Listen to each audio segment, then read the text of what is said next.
Hello, students. This is your second class of polity. And again, I will reiterate the same point. You have all prepared well for a prelims examination and you have your foundational knowledge of Indian polity. And on the base of that foundational knowledge, I am enriching your content for writing a very good answer in the mains examination. Right? So, आपके इस foundational knowledge के basis पे आप एक content को इस level पे enrich करेंगे कि आपका जो मेंस का कंटेंट आप आंसर लिखें वो आंसर आपका बिल्कुल यूनिक आंसर हो. You should have very good conceptual understanding to tackle any kind of analytical questions. Right. So अपन शुरू करते हैं. आज का जो हमारा चैप्टर है that is the union and its territory. लेकिन इस चैप्टर को शुरू करने से पहले मैं आपको आपके सामने कुछ इमेजेस दिखाना चाहता हूँ. Let's have few images in front of you. देखो जो first image first image is about India से रिसेंटली आपने देखा होगा कि India last year when G20 summit happened in India, so there were lot of controversy about कि India का असली नाम क्या होना चाहिए. ठीक है. So some people said it should be Bharat. Some said no, India और भारत दोनों सही हैं. लेकिन आप देखेंगे कि बहुत सारे जो हमारे ऑफिशियल डॉक्यूमेंट हैं, in fact prime minister invited the G20 delegates on their dinner. आप देखेंगे कि डेलीगेशन में Bharat was written. In fact you can see Bharat का जो हमारा नेम था ऑफिशियली हमने इंग्लिश में भी भारत शब्द का ही प्रयोग किया और उसने रिसेंटली एक कॉन्ट्रोवर्सी को स्टर कर दिया कि वेदर इंडिया का जो रियल नेम है वो सिर्फ भारत ही होना चाहिए, क्योंकि इंडिया जो नेम है दैट रिफ्लेक्ट्स कॉलोनियल लेगेसी. ठीक है. सो ऐसा नहीं है कि ये कंट्रोवर्सी अभी ही हुई है. जो हमारी कॉन्स्टिट्यूएंट असेंबली डिबेट कर रही थी हमारे कॉन्स्टिट्यूशन को मेकिंग को लेके, that time this question again had arised already. ठीक है. सो हम अभी आज देखेंगे कि एक्चुअली में होना क्या चाहिए. ठीक है. थोड़ी इसकी बेसिक कॉन्सेप्ट अंडरस्टैंडिंग को देखेंगे. Now getting back to your, अब मैं आपके सामने एक दूसरा इमेज लेके आता हूं. ठीक है. ये इमेज उन फेडरेशन के बारे में है जो फेडरेशन किसी कारणवश से टूट गए. This all federation dissolve. अब जो वेरी फर्स्ट फेडरेशन आप देख रहे हो this is Russian federation, USSR. And you all very well know that this federation dissolved in 90s.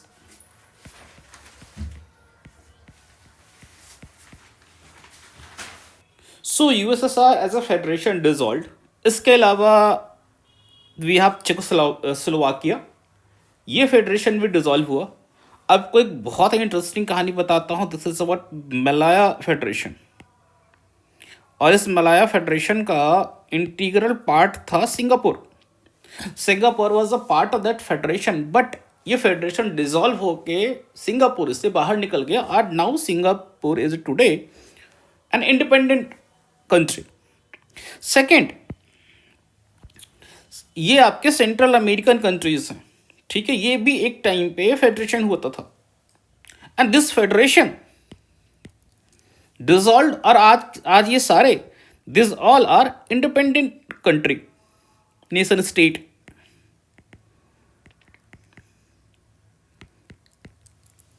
ठीक है. सिमिलरली ये आप देखो यहाँ पे भी this is your Macedonia, Serbia, ये सारे भी एक टाइम के फेडरेशन थे. Now they are again independent states. मेरा ये सारा दिखाने के पीछे पर्पस क्या है? पर्पस ये है कि ये फेडरेशन वैसे फेडरेशन थे जिनके यूनिट्स उनसे टूट के बाहर निकल गए एंड फेडरेशन डिसॉल्व हो गया. सो दिस फेडरेशन क्या हुआ? Logically this federation is destructible in nature. इस एग्जाम्पल के माध्यम से हम समझ रहे हैं this federation is destructible in nature और फाइनली टूट गए. कुछ फेडरेशन ऐसे भी हैं जो अभी तक अपना वजूद बना के रखे हुए हैं एंड जिस तक उनकी फंक्शनिंग है they will continue in future also.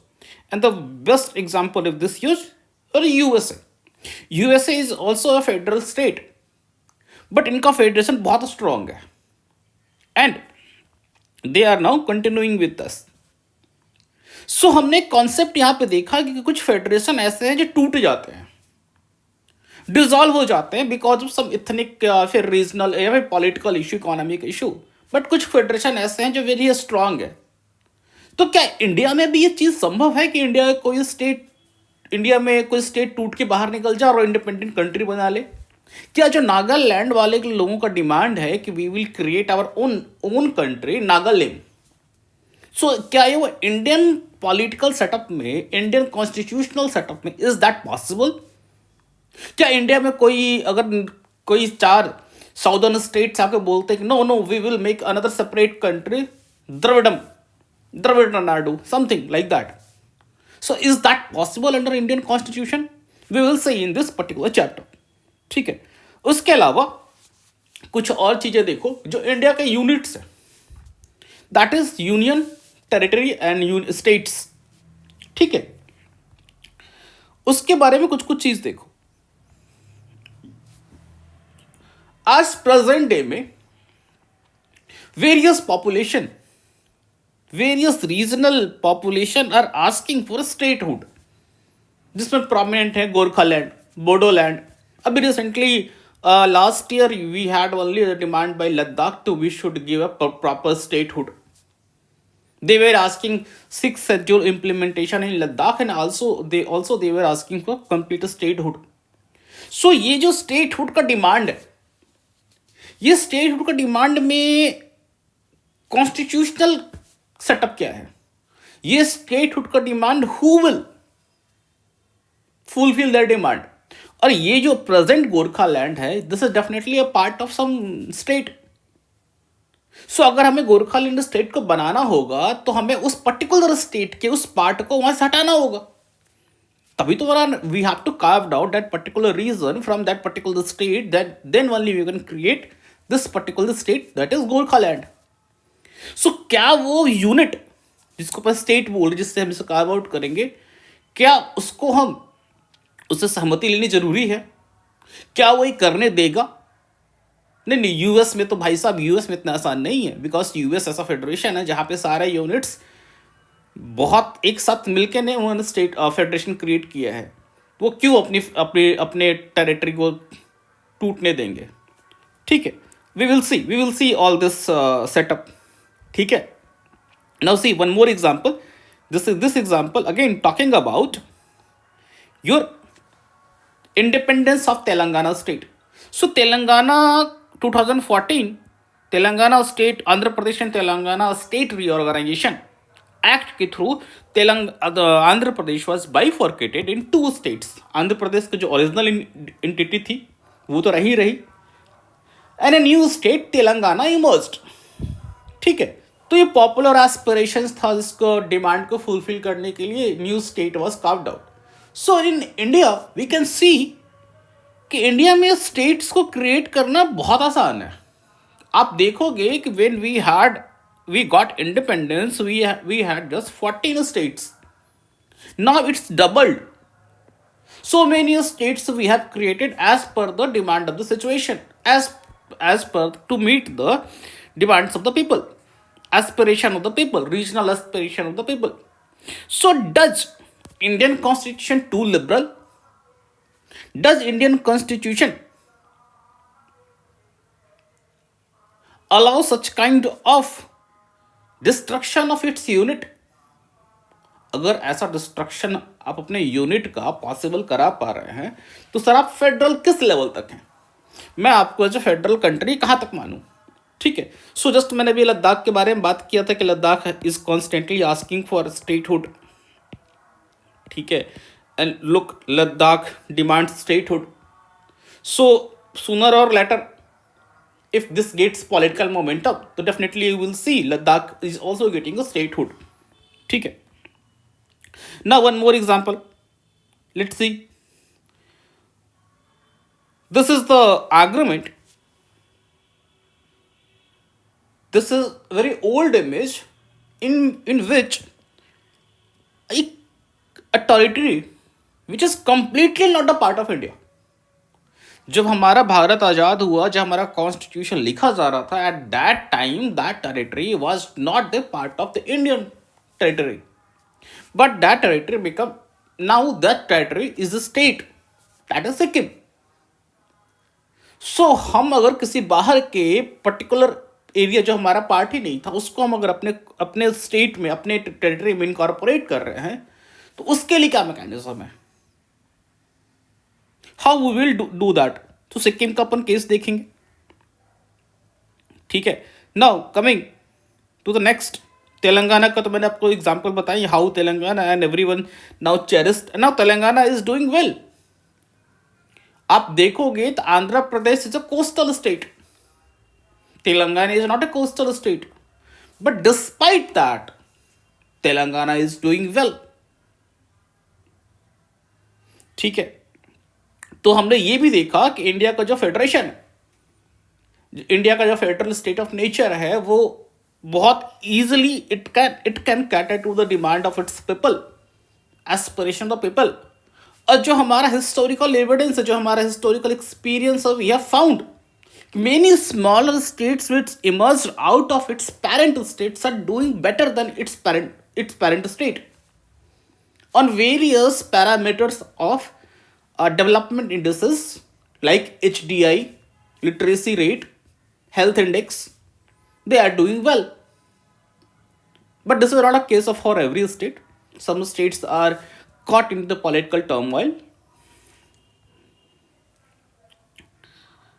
ठीक है. Again, and the last but not least, Article 370 gave special privilege, special status to Jammu and Kashmir. And it's not only a special status has been given, conferred by our constitution to a particular state. There are various states which are given some kind of a special privilege, special status, or in which they are given some higher level of autonomy. Like 6th schedule के बारे में आपने अगर prelims में पढ़ा होगा, तो जितने भी states, those who are having 6th schedule area, they are having more autonomy in comparison to other states which do not have 6th schedule area. Similarly कई ऐसे एरिया जो 5th शेड्यूल वाले, उनकी ऑटोनॉमी भी नॉन 5th शेड्यूल एरिया से बेहतर है. Jammu and Kashmir के लिए हमारे पास स्पेशल स्टेटस था. सो एक चीज तो से ये सिद्ध होती है कि भारत के जितने भी राज्य हैं, सब इक्वल फुटिंग पे नहीं है. We have incorporated Article 371 के अंतर्गत we have given so many special privileges to our other states, to the various states, and this concept is called asymmetrical federalism.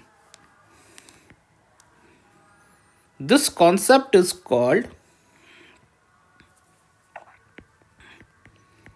asymmetrical federalism,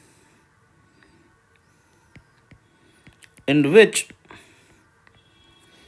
various states have different level of autonomy, different kind of relation with the central unit, central government, right? So this we saw. ठीक है. अब हम Jammu and Kashmir में एक और बहुत बड़ा मुद्दा आता है. Jammu and Kashmir state reorganisation act के तहत में एक और बहुत बड़ा मुद्दा ये आता है. I am not talking about article 370, I am talking about कि this is the first time it happened in our constitutional history, a state was degraded. एक स्टेट का जो स्टेटस था that was downgraded to UT. अभी तक ऐसा होता था कि first we made various unit as first union territory, then that union territory was upgraded to states level. But this is the first time it happened कि state was downgraded to UT. And तो इससे एक प्रश्न ये उठता है कि क्या इंडियन कॉन्स्टिट्यूशन ने ये पावर दिया है क्या हमारे कॉन्स्टिट्यूशन ने पार्लियामेंट को, it can abolish any state? Supreme court पे this case is filed and this one, एक बहुत ही बड़ा कॉन्स्टिट्यूशनल एस्पेक्ट ये है कि क्या इंडियन कॉन्स्टिट्यूशन ने तो स्टेट रीऑर्गेनाइजेशन का पावर तो दिया है, बट क्या इस पावर को यूज करते हुए can we abolish a state? जैसे आज बिहार को 3 अलग अलग पार्ट में तोड़ देते हैं, एक पर्टिकुलर पार्ट यूपी को दे देते हैं, एक पर्टिकुलर पार्ट हमने झारखंड को दे दिया और एक पर्टिकुलर पार्ट हमने वेस्ट बंगाल को दे दिया, and Bihar as a state, Bihar की जो इंडिपेंडेंट एंटिटी है स्टेट की, वो खत्म हो। So is it possible within our constitutional framework? So this question is already being raised in the Supreme Court, and many have argued that downgrading is nothing but the abolition of a state. So let's see, we will see this aspect also. ठीक है?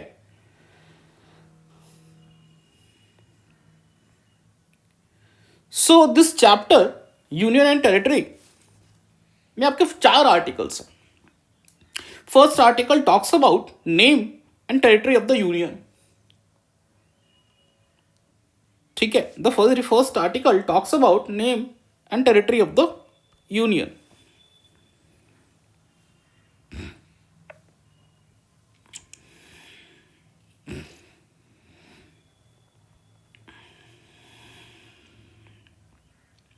The second article talks about admission or establishment of new states.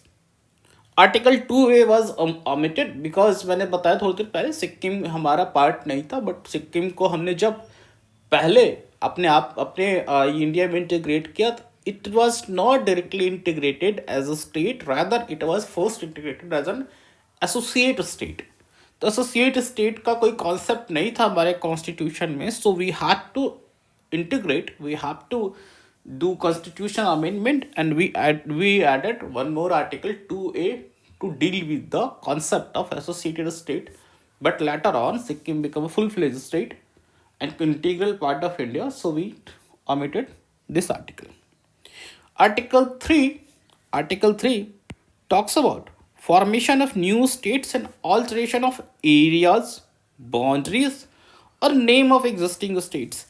तो जितने भी आपके state reorganisation होते हैं, जितने भी आप देखोगे स्टेट्स के नाम चेंज होते हैं, this all happen under article 3.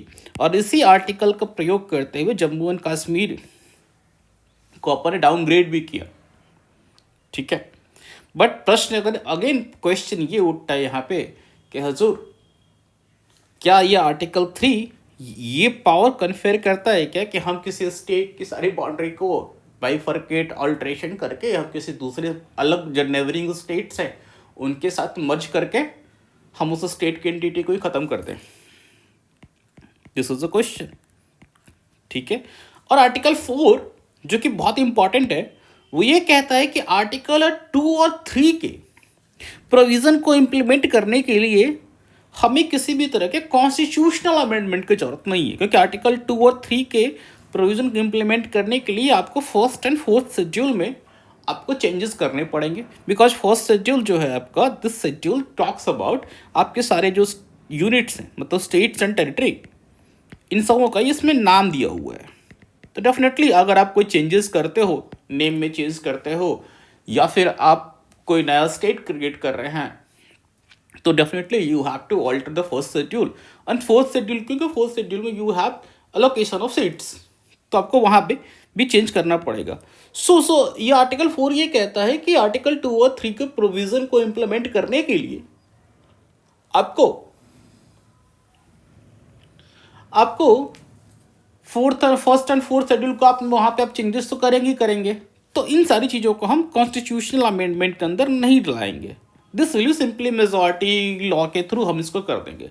But again question है, अगर सर ऐसे ही बात थी तो सर गोवा को इंटीग्रेट करने के लिए, गोवा को तो आर्टिकल 2 और 3 के तहत ही भारत में लाया गया था ना, इंटीग्रेट किया गया था, फिर उसके लिए हमें कॉन्स्टिट्यूशनल अमेंडमेंट की जरूरत क्यों पड़ी?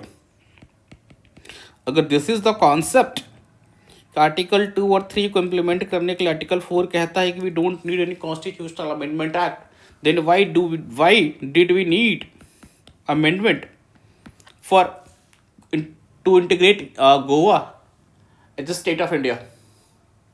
ठीक है, so we will see all this things. ठीक है, अब हम सबसे पहले वाले पॉइंट पे आते हैं। सबसे very first article, name and territory. ठीक है, जो आपका पहला आर्टिकल है, your very first article says that India that is Bharat, India that is Bharat shall be a union of states।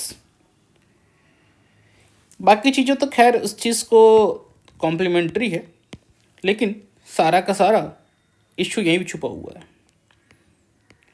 सबसे पहले इंडिया दैट इज भारत, एक चीज़ तो ये है, दिस इज द कंट्रोवर्सी, जिसके बारे में हमने ओपनिंग में ही हमने इस कंट्रोवर्सी के बारे में बात किया कि G20 के सबमिट के टाइम पे we were constantly emphasizing and it sparked a debate whether India should be termed only Bharat और dual nomenclature is right। ठीक है, एंड दूसरा है यूनियन ऑफ स्टेट्स, कि हमने ऐसे यूनियन ही क्यों कहा, हमने ऐसे फेडरेशन क्यों नहीं कहा। ठीक है, दूसरा स्टेट की जगह हम प्रोविंस भी तो कह सकते थे, हमने स्टेट्स ही क्यों कहा। देखो ये वाला उतना इंपॉर्टेंट पॉइंट नहीं है, बट ये this point is very very important, because जब कभी भी अगर आपने पहले भी कोई लेक्चर देखा होगा, सो वहां पे हमेशा यूनियन वाले टर्म को इस तरह से एक्सप्लेन किया जाता है कि because India is having unitary biased, और इसके जो स्टेट्स हैं, इंडिया की जो स्टेट्स हैं, उस स्टेट्स को India can alter, boundaries alter कर सकता। Further India as a political unit, India as a political state is not formed out of some agreement, जैसा कि यूएस में। सो हम हमेशा यूएस का एग्जाम्पल देते हैं। ठीक है, लेकिन अगर आप जाके यूएस के कॉन्स्टिट्यूशन को देखेंगे तो यूएस के कॉन्स्टिट्यूशन का जो प्रियम्बल, जो पहली लाइन इसी लाइन से स्टार्ट होती है, we the people of United States of America. हम सोलेमनली रिजॉल्व करते हैं, मतलब हम रिजॉल्व लेते हैं, we will make America a more perfect union, we will make America a more perfect union. भाई साहब, ये अमेरिका वालों को तो यूनियन तक ही नहीं, इनकी जो भावनाएं हैं वो यूनियन तक है। अपन तो सिर्फ यूनियन ऑफ स्टेट्स की बात कर रहे हैं, ये परफेक्ट यूनियन भी कैसा परफेक्ट यूनियन, और उसमें भी उन्होंने मोर एडजेक्टिव लगा दिया। मतलब ये एग्जेजरेशन का अपर लिमिट है। परफेक्ट मतलब ये होता है सर 100%, आप उस 100% से भी ऊपर जाकर मांग कर रहे हो मोर perfect union.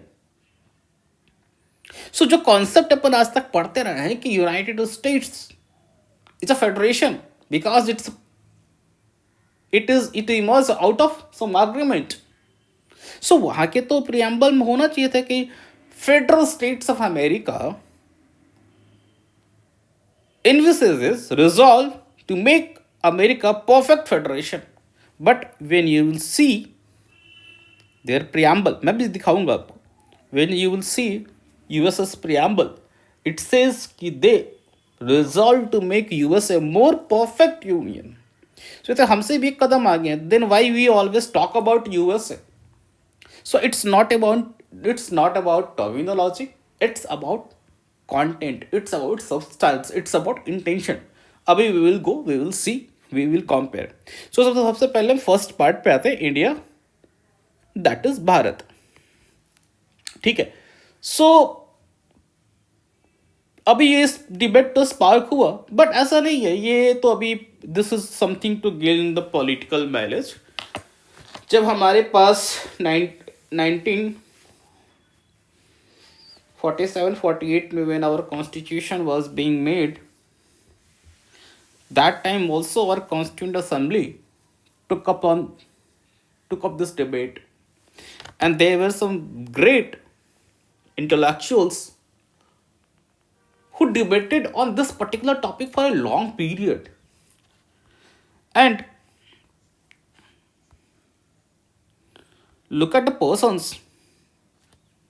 This person is HV Kamath. आपने जरूर नाम सुना होगा इनके बारे में. HV Kamath was in the favor of कि यार India should be termed only Bharat. हम इंडिया को भारत ही बोलेंगे, हम इंडिया टर्म नहीं यूज करेंगे. एंड इनके पॉइंट्स वर वैलिड थे. He gave very valid point कि भाई हम Indian, we are very century old civilization. हम कोई नई सिविलाइजेशन नहीं है जो अभी कुछ सालों में बने हैं. We are century old civilization and it has own symbol. इसकी पहचान, इसकी कल्चर, इसकी ट्रैपेस्ट्री इतनी स्ट्रांग है, इतनी रिच है कि इसको किसी के और के पहचान की मोहताज की जरूरत नहीं है. So it has, Bharat is not only a name, a symbol of long standing traditions. It's a spiritual depth and its continuity of past to the present. So continuing with India, अगर हम India शब्द को भी लेके चलते हैं, it shows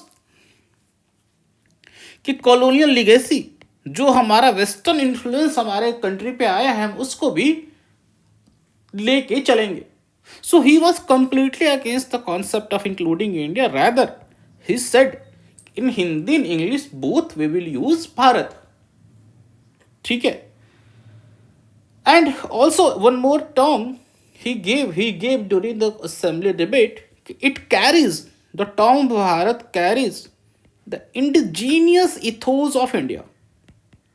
Indigenous ethos of India.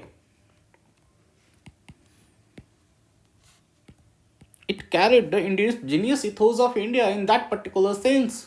Either we should keep Bharat or Bharatvarsha. कुछ लोगों ने भारतवर्षा का भी कॉन्सेप्ट दिया था, but ultimately there were two main contender for the name of Indian political state. That was Bharat or India, and people like H.V. Kamath always argued that it should only be Bharat. But there were some other people also who said यार भारत, अगर अपन सिर्फ भारत लेके चलते हैं तो जितने भी हमारे एग्रीमेंट्स हैं, जितने भी हमारे इंटरनेशनल ट्रीटी है, जितना भी हमारा वेस्ट जो वर्ल्ड है, वो वर्ल्ड तो हमें इंडिया के नाम से ही जानता है. ठीक है. तो हम ना प्रैक्टिकल लेवल पे we would create so much problem. And T Krishnamachari was in the opinion that कि ठीक है Bharat, I agree with HV Kamath, but Bharat, along with Bharat, we should also be having India, because it would create practical challenges, because the world knows us by the name of India. So many treaties, so many international treaties we have done in the name of India. ठीक है. So and K. Santhanam also finally, K. Santhanam concluded a debate, and finally all people agreed to keep India और भारत दोनों हमारे नाम में रहेगा. ठीक है. बट वी विल राइट इन, दोनों को हम साथ में लिखेंगे, Bharat that is India, Hindi English में इंडिया दैट इज भारत. ठीक है. अब एक बार इसका जरा हम ना सिग्निफिकेंस समझने की कोशिश करते हैं. What does it signifies. ठीक है. देखो, एनी डुअल आइडेंटिटी, इंडिया का जो दो नेम है, it shows India is having dual identity. And this dual identity, what does it mean, कि जो भारतवर्ष, भारत जो नेम है, वो नेम हमारे एंशियंट रिच कल्चरल हेरिटेज को, हमारे इथोस को रिप्रेजेंट करता है. Eight the same time eight the same time India जो नेम है दैट इज मोर अबाउट और फ्यूचरिस्टिक एस्पिरेशंस। हम अपने आप को पूरे ग्लोबल लेवल पे हम इक्वल फुटिंग पे वर्ल्ड के अदर कंट्रीज के साथ में, अदर ऑर्गेनाइजेशन के साथ में हम इंटीग्रेट होना चाहते हैं। So this dual identity is a bridge between our past and future. This dual identity is a blend of tradition with modernity. This is continuity with change. This is continuity with change. And also ये हमारे as a nation की philosophy को define करता है। India as a nation, इसकी philosophy क्या है? क्या इंडिया एज ए नेशन की फिलॉसफी है कि हम अपने जो पास्ट का हमारा रिच कल्चरल ट्रेपेस्ट्री है, जो हमारे पास्ट का रिच कल्चरल हेरिटेज है, हम उसका रिवाइवल करें, हम उसी का सिर्फ गुणगान करते रहें, कि हम फ्यूचर के मॉडर्न वैल्यूज, मॉडर्न इथोस को भी इम्बाइब करें, को भी इम्बेड करें? सो इन दिस डुअल आइडेंटिटी ने इन दोनों को आपस में मिक्स किया और इंडिया के फिलॉसफी को डिफाइन किया। एक political state as a nation India के पॉलिसी फिलॉसफी को डिफाइन किया, and finally this dual identity created this both the facets of Indian nation. So this is what we have to keep in the mind. ठीक है कि this dual identity का philosophy, इसका significance क्या है। लेकिन एक बार हम इस बात को समझने से पहले I would like you to come across क्या ये इंडिया नाम एक्चुअली द इंडियन नॉमेनक्लेचर आया कहां से? So again to explain this I have to go back into the ancient time, and this is your Indian map. ठीक है,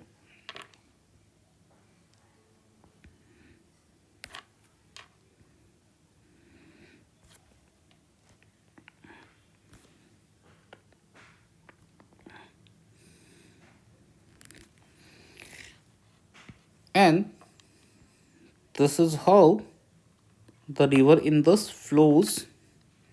अगर ये उसकी all the tributaries,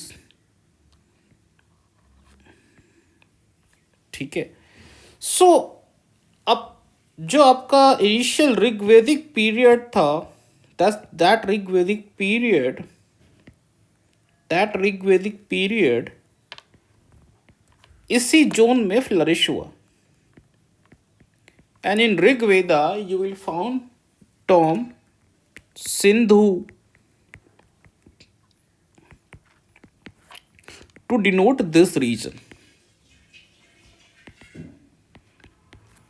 ठीक है, now in 6th century BC you will see, 6th century BC में you will see कि आपका पर्शियन इन्वेजन आता है, जो हमारा फर्स्ट फॉरेन इन्वेजन आता है, that is by Persia and the Darius one के अंदर में, Darius one, and this Darius one called this region Sindhu because that time this area was known as Sindhu. But problem यह है कि पर्शियन लैंग्वेज में there was no such word called S. उनके जो syllables हैं, वोकल सिलेबल्स, उस पर S नहीं है, तो दैट सिंधु बिकम उनके लैंग्वेज में इंदु, हिंदू।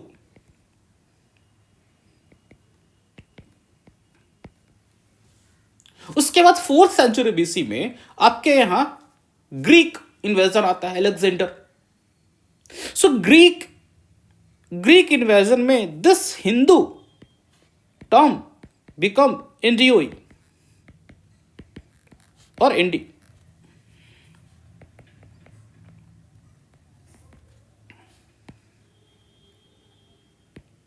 और ये पहली बार ग्रीक के टाइम में we first find recorded evidence, जो कोई इंडिया से मिलता जुलता जो फर्स्ट टाइम कोई वर्ड यूज हुआ था, that was during the Greek periods in the 4th century BC, and that was again showing this region only. फिर उसके बाद रोमन एम्पायर तक बात पहुंची. रोमन एम्पायर तक पहुंचते पहुंचते दिस इंडी और Indo become in Latin India. So finally the term India is our own origin. ये हमारे सिंधु से ही ओरिजिन हुआ है. जिस किसी ने भी थोड़ी सी भी लिंग्विस्टिक साइंस पढ़ा होगा तो वी ऑल नो कैसे लिंग्विस्टिक साइंस में चीजें टर्म टर्मिनोलॉजी चेंज होती हैं. ठीक है, पीपल यूज टू से कि हम इंडो यूरोपियन लैंग्वेज हमारी फैमिली का पार्ट है. संस्कृत में हम मदर बोल इंग्लिश मदर बोलते हैं, संस्कृत में मातृ बोलते हैं. They have some same root same family. वो हमारा चेंज हो जाता है because of the geographical condition and time gap on the time scale. So India is our own origin. उसके बाद मिडिवल पीरियड में यू विल सी कि lot of foreign travellers came to India. And Marco Polo की जो किताब है Travels of Marco Polo, in that book he mentions India. उसके बाद India become the prominent accepted name for this particular region. और एक चीज जो आज तक शायद बहुत कम ही लोगों को पता होगी, जो ईस्ट इंडिया कंपनी स्टैब्लिश हुई थी, ब्रिटिश ईस्ट इंडिया कंपनी, फिर डच ईस्ट इंडिया कंपनी, उस ईस्ट इंडिया कंपनी में अपने इंडिया के लिए वो इंडिया शब्द यूज नहीं किया गया था. सबको लग रहा नहीं नहीं भाई इंडिया को के लिए. भाई ये जो भी रीजन है, this region was rich in spices और India was known for its wealth. It was well documented. So one जब 1492 में Columbus in search of India landed USA. ठीक है, और वहां पे जाकर चिल्ला रहे भाई मैं तो इंडिया पहुंच गया. लेटर ऑन पीपल रियलाइज कि भाई तू you did blunder. So Columbus की जो डिस्कवरी थी वो चूंकि वेस्ट का ये यूरोप है उसके वेस्ट में हुआ, that part called West Indies. ठीक है, और जब finally Vasco da Gama reached India, so जो ईस्टर्न पार्ट है जिसके अंदर में साउथ ईस्ट एशिया भी आता है, Malaysia, Singapore, everything comes under this, that part was called east Indies. And when जब भी यूरोप में कोई कंपनी ईस्ट के साथ ट्रेड करने के लिए बनती है तो उसके नाम में ऑटोमेटिकली ईस्ट इंडिया कम. और यही कारण है कि जो ब्रिटिश ईस्ट इंडिया कंपनी बनी तो पहले उसकी कंपनी का शिप इंडिया नहीं आया था, उसकी पहली शिप गई थी इंडोनेशिया. इसकी पहली शिप साउथ ईस्ट एशिया गई थी क्योंकि कंपनी तो सर 1600 में बन गई थी. लेकिन इनके 1608 में फिर भारत में क्यों हुआ है? क्या इनको 8 साल लग गया भारत तक पहुंचते? No sir. Initially they were not very much interested to trade with India. They were interested to trade with Southeast Asian archipelago. So this is what the term India. The term India is of our own origination. So any debate to get political mileage out of this is not justified. It's only the linguistic modification which made Sindhu to India. So this is the first part which I made clear. Now I'm coming back to second question. कि sir, why we are saying union of states? Why not federation? और अगर federation का example आप sir US का दे रहे हैं तो why we are not saying कि, तो हमने यूएस में क्यों नहीं लिखा हुआ है कि फेडरल स्टेट्स ऑफ अमेरिका? हम यूएस के प्रियम्बल में why we don't find the term federation? In fact वो लोग तो और बोलते हैं we want to make more perfect union. So will take up this question. तो जैसा कि हमने बात किया था कि यूएस के प्रियम्बल के बारे में, तो यूएस का कॉन्स्टिट्यूशन कहता है कि we want to form a more perfect union. We want to form a more perfect union. So ये जो टर्म है फेडरेशन, यूनियन, ठीक है, इसको से कॉन्टेक्स्ट में देखा जाए तो जाके एक अच्छा मीनिंगफुल एक मीनिंग दे पाता है. सिर्फ आप वर्ड को देख के यू कांट रियली से कि इंडिया में ऐसा होता है और यूएस में वैसा होता है. ठीक है, सो मैं इस चीज़ को अच्छे से आगे एक्सप्लेन करूंगा कि वाई वी से कि US is a true federation और India is said quasi federal. ठीक है, और ये चीज़ तो इसको हम और विस्तार से फेडरलिज्म वाले चैप्टर में देखेंगे, लेकिन इस पर्टिकुलर चैप्टर में यूनियन इस टेरिटरी में जो मुख्य बात इस संदर्भ में है वो ये है क्रिएशन ऑफ स्टेट्स. जो क्रिएशन ऑफ स्टेट्स, उनकी बाउंड्री का ऑल्टरेशन, ये सारी चीज़ें federal in nature. That's why we took up it here. So सबसे पहले हम देखते हैं कि भारत में, हमारे इंडिया में, what is the provision regarding that. In India you will see there are two articles regarding that. First article, article number 2. Article 2 says explicitly कि parliament may by law admit into the union और establish new states on such terms and condition as it thinks fit. So basically जब ये article 2 को हमारे constitution में incorporate किया जा रहा था तो उस समय यह फ्रेम ऑफ कॉन्स्टिट्यूशन मेकर्स के माइंड में एक बात चल रही थी कि in future we need to incorporate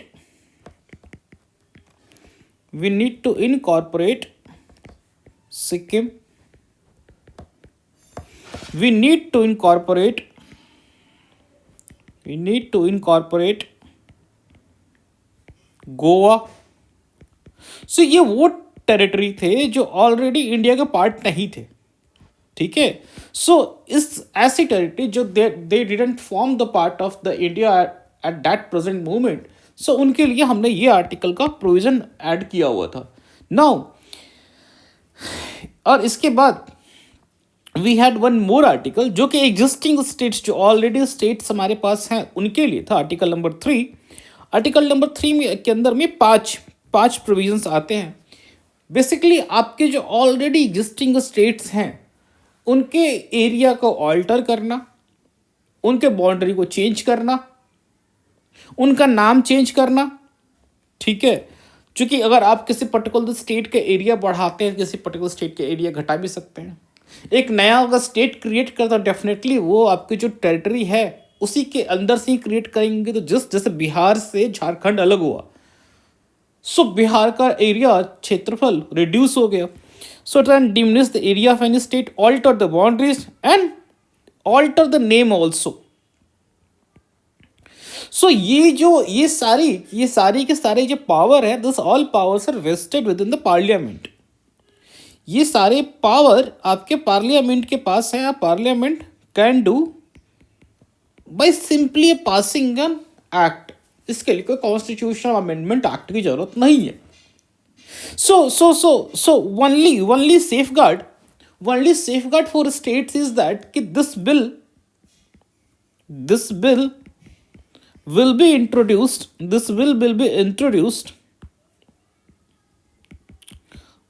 introduced with the prior recommendation of president. Prior recommendation of president, plus this bill will be sent to the concerned state legislature for their opinion. But keep in mind this opinion is not binding. So देखो यहाँ पे दो चीज़ें हैं कि this will be introduced by president on the recommendation of president. क्यों president? क्योंकि एक चीज ध्यान रखो, जो इंस्टीट्यूशन ऑफ प्रेसिडेंसी है इंडिया में, जो प्रेसिडेंट की अथॉरिटी है, that authority is federal in nature. Federal in nature क्यों? Although president central executive का हेड है, president is integral part of parliament, but still I am saying कि president is a federal authority. Federal authority क्यों? क्यों किसी भी representative democracy में जो बंदा जिस अपनी कॉन्स्टिट्यूएंसी को रिप्रेजेंट करता है, एक तरह से वो अपनी कॉन्स्टिट्यूएंसी का माउथ पीस है, वो अपनी कॉन्स्टिट्यूंसी के सारी चीज़ों को रिप्रेजेंट करना, उनके उसके अपनी कॉन्स्टिट्यूंसी के इंटरेस्ट को सेफ गार्ड करना, ऑल दिस थिंग्स. और if you will see the electoral college of the president, तो प्रेसिडेंट के इलेक्टोरल कॉलेज में MLAs are also included. So if MLAs are there, these MLAs are from states, and इनके जो vote का value होता है, this value is equal to the value of vote of member of parliament. So institution of presidency is as federal as it is unitary, because दोनों का same है value of vote.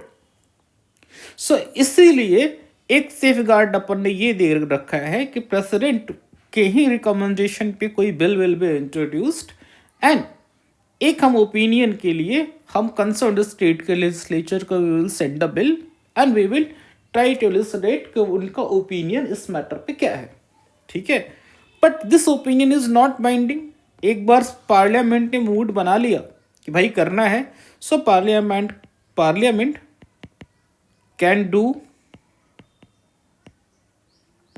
Can alter anything from here. So हमारे यहाँ देखो कि बहुत ही flexible process है, बहुत ही फ्लेक्सिबल प्रोसेस है. और इसीलिए कहा जाता है कि Bharat as a union is indestructible, क्योंकि भारत का जो यूनियन तोड़ना इम्पॉसिबल है. लेकिन जो इसके कॉन्स्टिट्यूएंट यूनिट्स हैं, जो स्टेट्स हैं, it's very easy to break these states. It's very easy to break these states. So India is often termed as indestructible union of destructible units. So India के बारे में अपन ये बात बोलते हैं कि यूनियन को अपनी तोड़ सकते हो, लेकिन states can be altered, can be broken. ठीक है, और बहुत ही फ्लेक्सिबल मैकेनिज्म है. सो इट शोज कि यूनिटरी बायस है.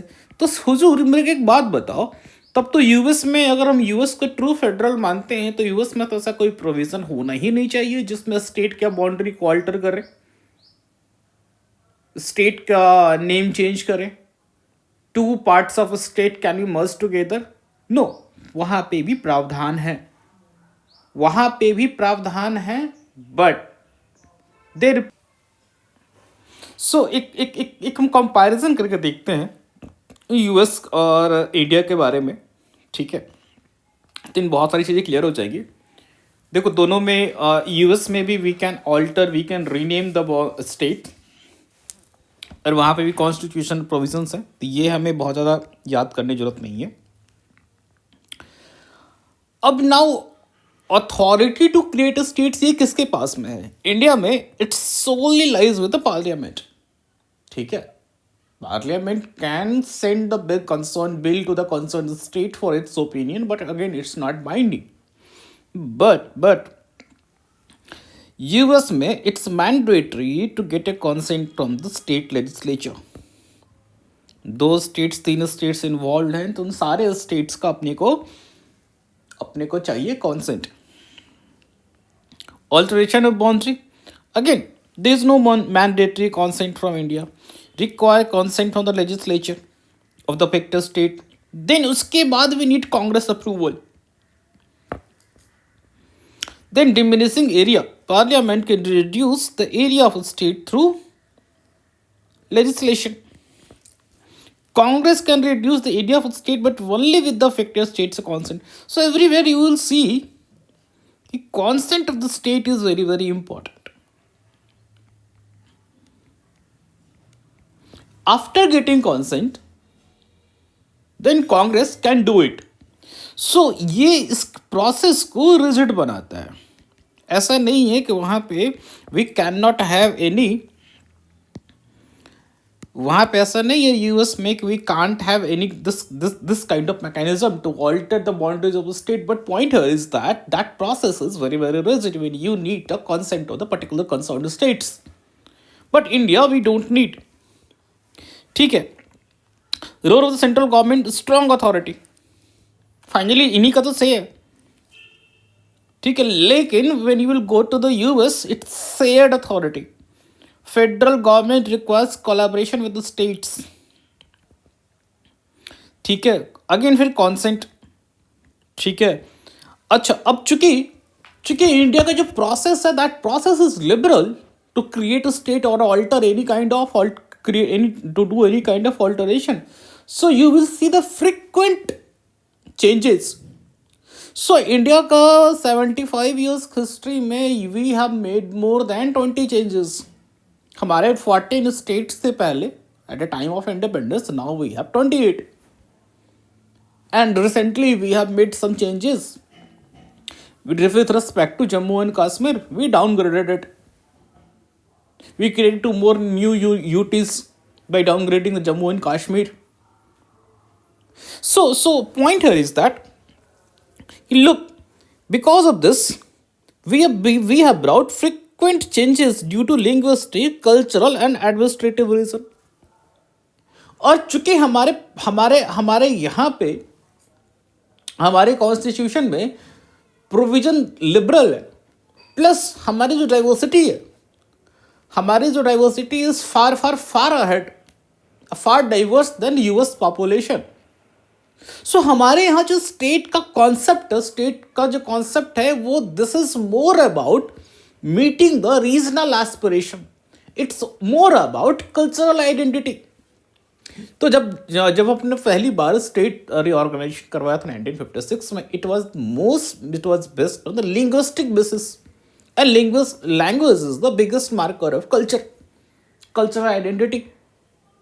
So हमारे यहाँ पे आप देखोगे कि रेस स्टेट का जो फॉर्मेशन है that is around language, that is around culture, that is maybe administrative efficiency. जैसे हमारे नॉर्थ ईस्टर्न पार्ट में you see very small states.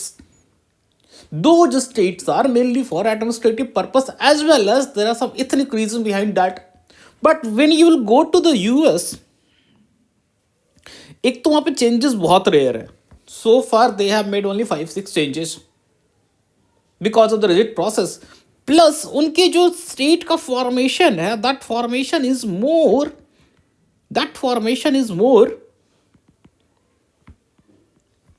around geographical area. Geographical marker, geographical boundaries. They are not concerned much with the cultural homogeneity. They are not concerned with the language and ethnic identity. It's more about geographical expansion, geographical boundaries, natural barriers.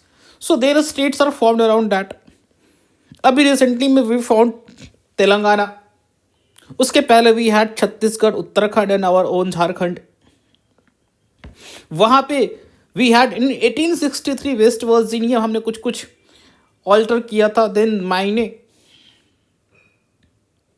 Texas का split का proposal है, but अभी तक ये successful नहीं हो पाया है. ठीक है. Then this are the same point. अच्छा, what about the provision of adding a new territory? Then again ये कांग्रेस के अप्रूवल से that can be done. ठीक है. अगेन अगर स्टेट के एरियाज को अपन बाइफर्केट करके दूसरे स्टेट में मर्ज कर देते हैं, या फिर स्टेट के एरिया को बाइफर्केट करके भी create another state, can the parent state directly go to the Supreme Court कि हुजूर हमारे इंटिटी को डिस्ट्रॉय किया जा रहा है? सुप्रीम कोर्ट बोलेगा भाई आई कांट डू एनीथिंग, क्योंकि कॉन्स्टिट्यूशन में आपको ये पावर दिया ही नहीं गया है कि you can claim independent entity. But when the same thing happens in US, they can directly approach if there is misapplication of law, या फिर there is forceful method या forceful coercion. So they aggrieved state can directly approach to the federal court.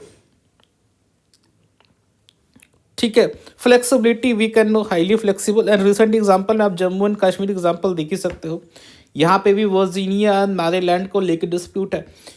ठीक है, so over the point is that कि इसमें 2-3-4 point आप note कर लो। जैसा कि दिमाग हमेशा आता है कि indestructible union of destructible unit India के बारे में, और यूएस के बारे में कहा जाता है indestructible union of indestructible unit. So वैसा वहाँ भी नहीं है। ओनली पॉइंट इज दैट कि that they have more rigid, ठीक है, और India is more flexible. India is more flexible and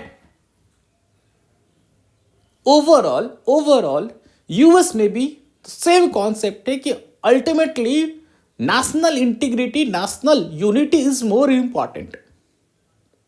because जब आपके अलग अलग स्टेट साथ में आते हैं and this federation is loose, जैसा कि यूएस का जो अभी का जो कॉन्स्टिट्यूशन है उससे पहले एक अग्रीमेंट था 10 years तक में, and because of that agreement it was found कि constituent states are not cooperating with each other. जब कोऑपरेशन नहीं होगा तो that federation will break out. So because of that agreement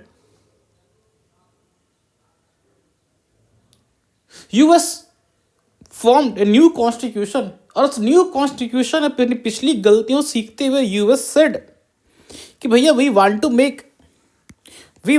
make a union.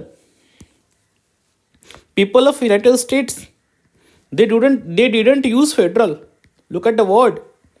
They didn't use federal. They said United States in order to form a more perfect union. क्यों?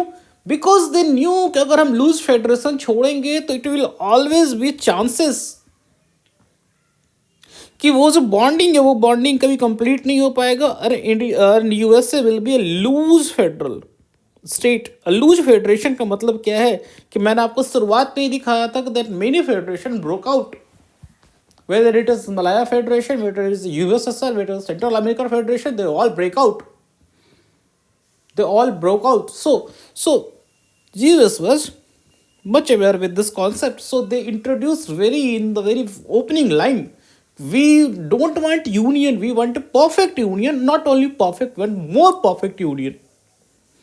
ठीक है, so ultimately the concept that is national unity, national integrity, but with the rigid framework of federalism. India का भी federalism है, India का भी federalism है, but Indian federalism is more about unity, ठीक है, with more power with the centre to flexibly to give it more flexibility to adopt as per the demand of the situation. क्योंकि हमारा और US का जो historical background that is very very different. India as a subcontinent, when India as a nation emerged, it faced partition. Already after independence, we had a challenge of balkanization. Many princely states were not trying to be part of India, like Hyderabad, Junagadh and Jammu and Kashmir. बहुतों को तो फिर iron policy की वल्लभ भाई पटेल की जो policy थी, that policy made them. सो वैसे परिस्थिति में अगर हम स्टेट्स को पावर देंगे if we are going to give states much power, even if we are giving the states कि उनके कॉन्सेंट से ही बाउंड्रीज वगैरह अल्टर होंगी, तो it would have created problem for India, because हम दोनों का हिस्टोरिकल बैकग्राउंड में बहुत डिफरेंस है. So this is what the process of creation of states. Now एक पॉइंट मैंने स्टार्टिंग में बोला था कि आर्टिकल 4 ये कहता है कि आर्टिकल 2 और 3 को इम्प्लीमेंट करने के लिए, और आर्टिकल 2 और 3 के इम्प्लीमेंटेशन के कारण शेड्यूल 1 और शेड्यूल 4 में जो भी चेंजेस किए जाएंगे that won't be deemed as a constitutional amendment. But again point is that कि we had when we incorporated Goa as a part of the territory of India, so that time we had to make constitutional amendment. So look, थोड़ा सा यहाँ पे technicalities है. Technicalities ये है कि जब अपन आर्टिकल 3 के अंदर में कुछ भी काम कर रहे होते, ऑल्ट्रेशन वगैरह, बाउंड्री नेम चेंज या फिर creation of new state, it doesn't affect the overall territorial structure of India. It doesn't affect the overall territorial structure of the India. ठीक है, but when you incorporate a new territory within India, so overall the territorial structure है जो हमारा area है that is being changed.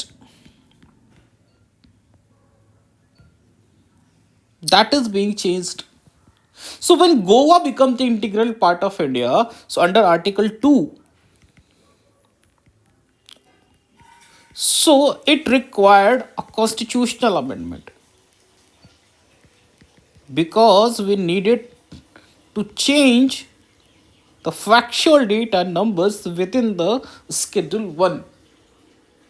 So one thing you have to technically keep in mind when article 3 is in operation, so at that time you don't need constitutional amendment, that will be the amendment simply by simple majority. But when a process which involves article 2, so at that particular time, we need a proper constitutional amendment because it alters India's territorial integrity. This is not an internal reorganization. So this is, so far we have understood the concept of creation of states वगैरह. अब एक analytical एक चीज और. So given all these things, process of creation of states, how we do alter their boundaries and all these things, so we term many states federal, we term many state completely unitary. So अब इसको अपन spectrum मान लें जिसके बिल्कुल extreme left end पे we have a state call US, और इसके second right hand extreme पे we have a state Saudi Arabia which is completely united. This is completely can say हाँ this is the best example of federal structure. So where do we find India? So US, Switzerland, Canada, Australia, Germany, then we find here India. So in that spectrum, this is where India, so we can say India is more inclined towards federal,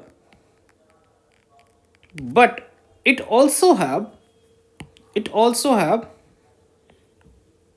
strong unitary features. Here I will deal all this topics very detail in your federalism chapter, so nothing to worry about.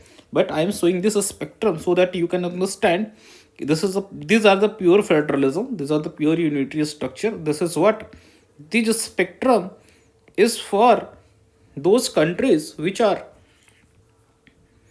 quasi federal. अब quasi federal में भी जो यहाँ पे that is more towards federal, जो यहाँ पे है that is more towards unitary. So India में we can't say we have very strong unitary structure. No, we have a strong federal structure because look we are more towards federal. हम federal इनका तो ज़्यादा close है, but at the same time we have unitary biasness. ठीक है. सो we would term it quasi-federalism. But again, through this spectrum, I have made it clear कि this we are also we are a great federal.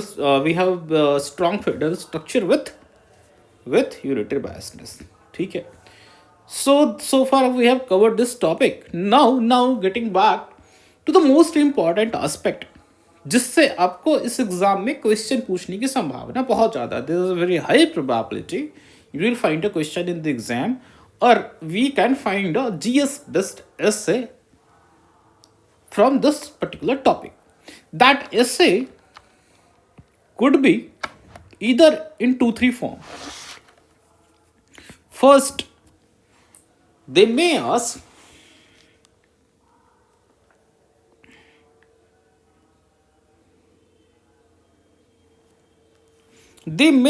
you first one question कि frequent creation of states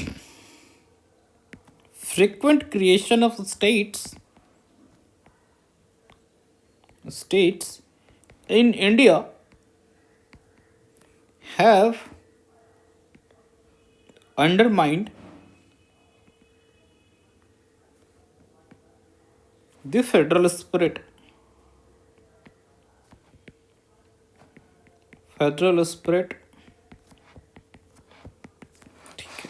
Critically evaluate.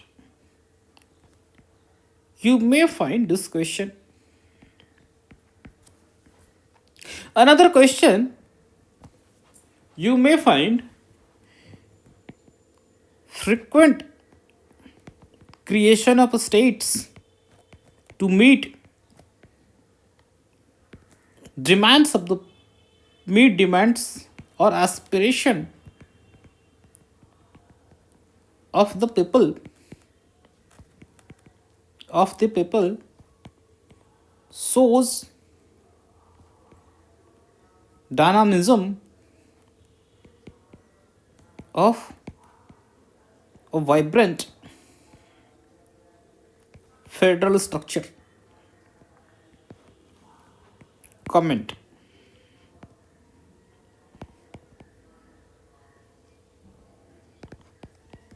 पहला question इसका आपको negative tone में लेके जा रहा है.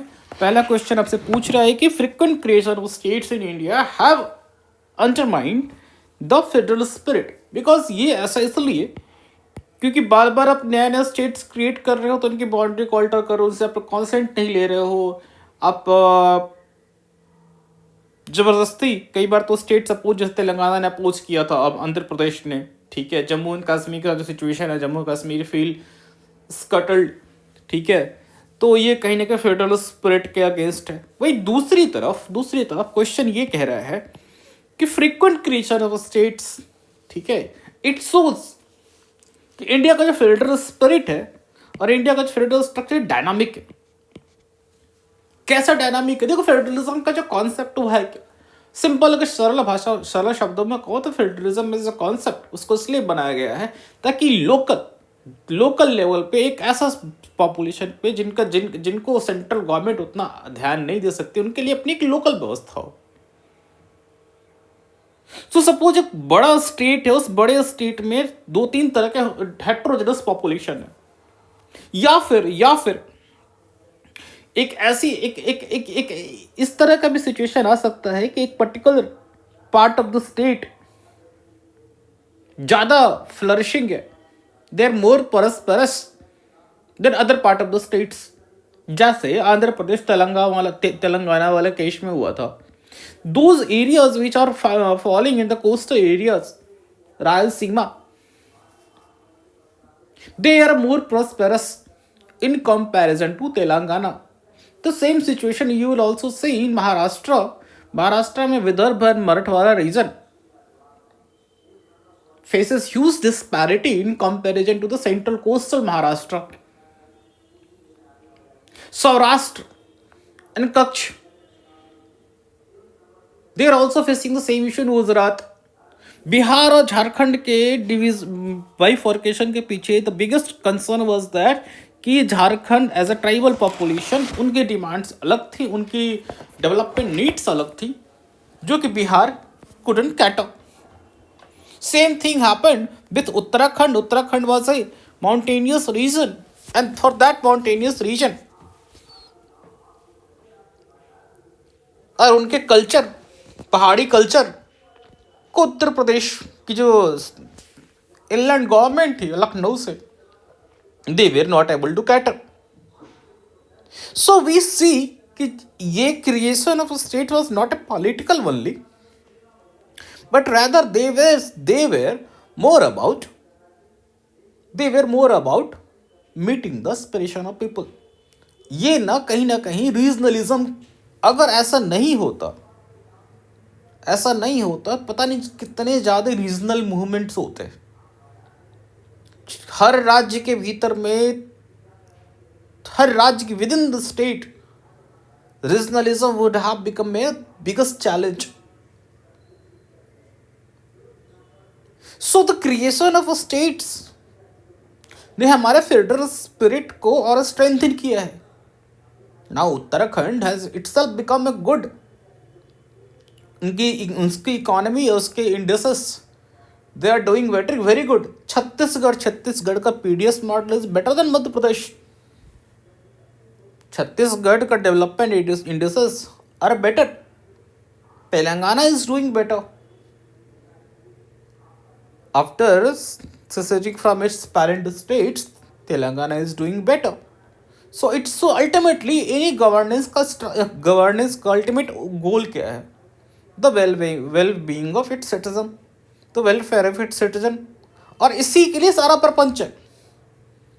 Central government, federal government, local government, all this प्रपंच is only to ensure well-being, justice to the individual.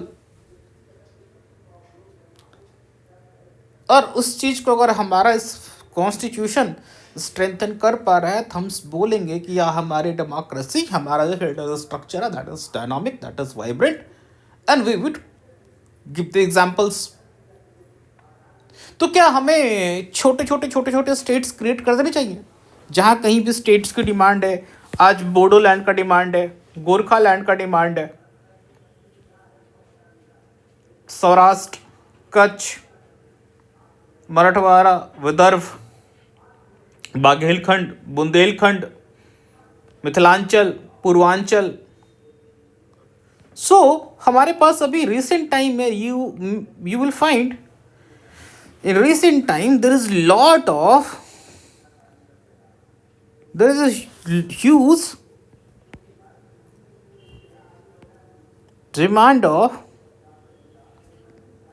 demands for creation of new states.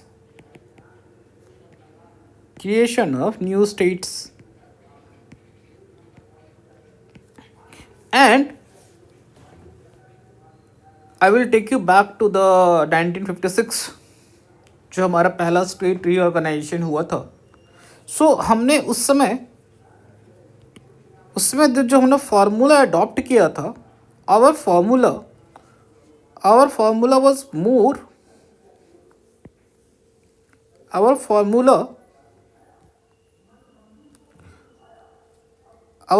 was more to create states on the basis of cultural homogeneity. So हमने starting में we had Gujarat, then we have Punjab, Haryana. I'm not exactly this in order, but I'm saying these people are different. इनका different religion है, their language is different. उससे पहले भी हमारे पास आंध्रा है, ठीक है, आंध्रा.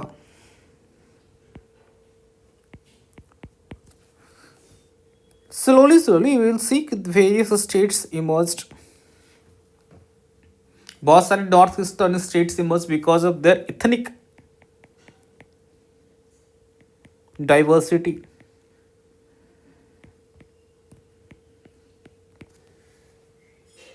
But after 50 years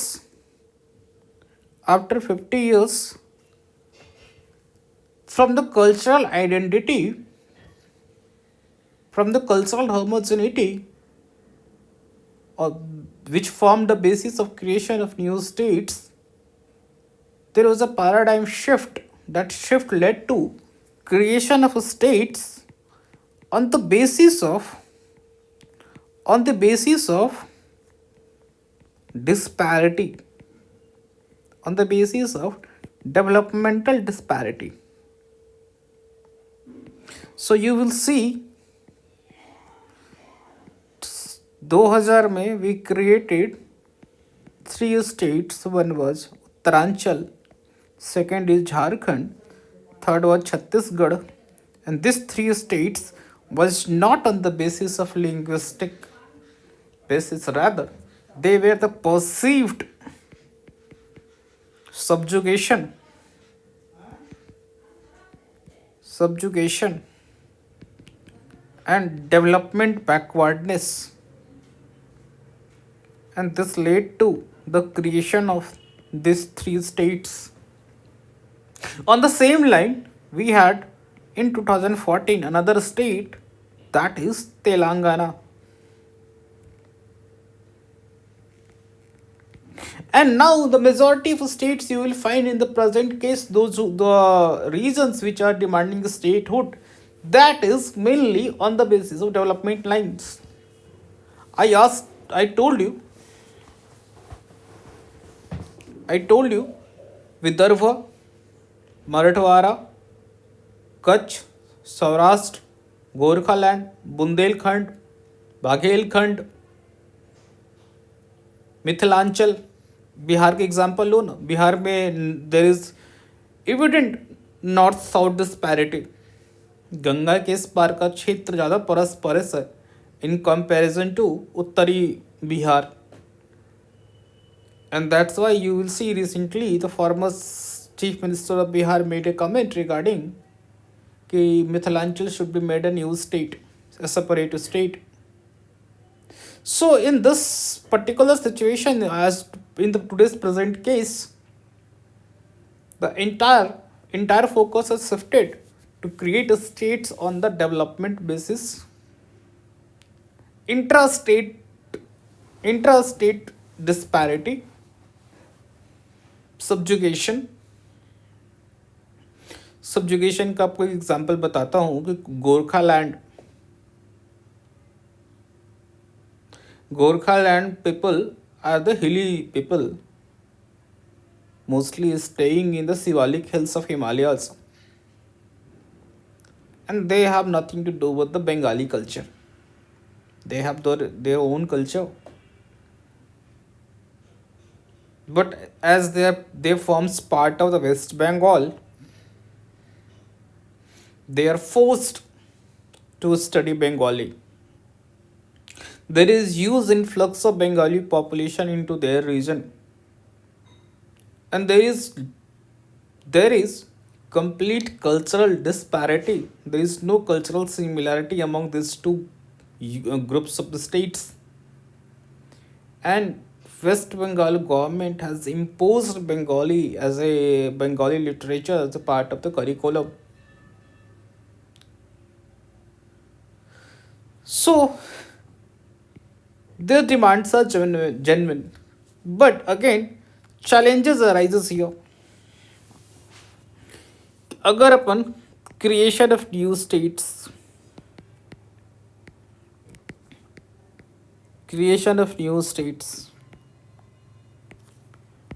सबसे पहला चीज़ है कि यार इसकी इकोनॉमिक वायबिलिटी कितनी है. अपन छोटे स्टेट्स बना देंगे, ठीक है.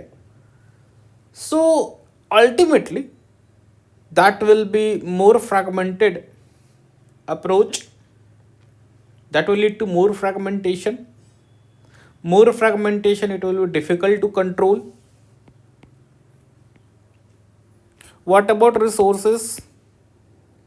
Because we need a complete separate capital. We need a complete separate secretariat. Various other logistical challenges. We need various separate institutional support, जैसा state finance commission, state election commission.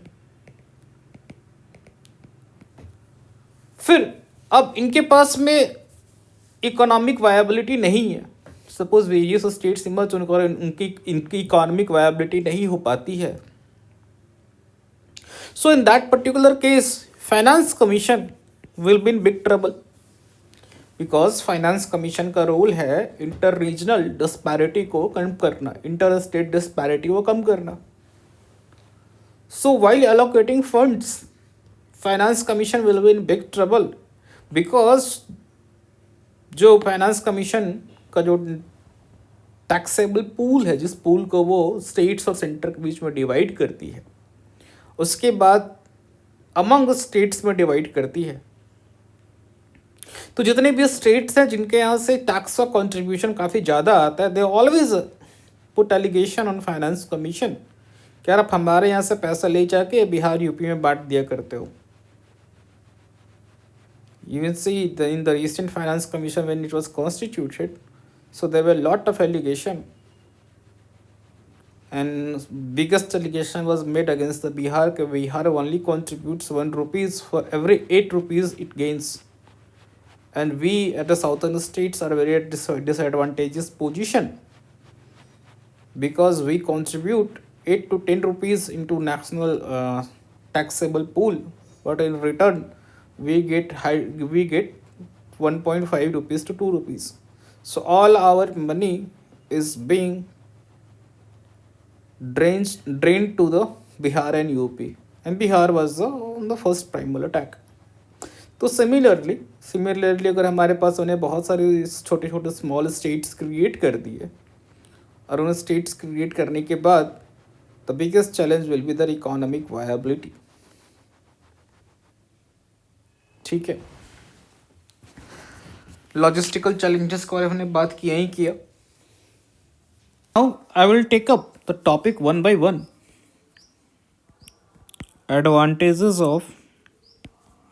advantages of smaller states. The very first advantage is that decentralized governance.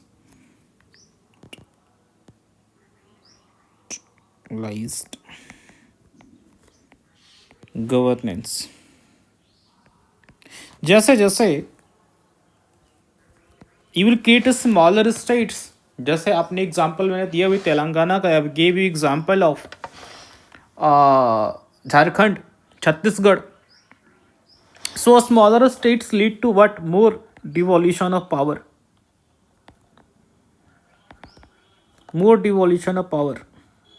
जो भी तुम्हारे marginalised people है जिनके साथ disparity हो रही, they feel empowered.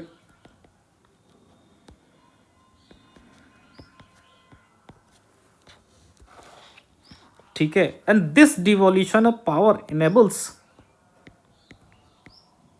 Granular policy formulation, policy making to meet their specific regional demand, to meet their specific regional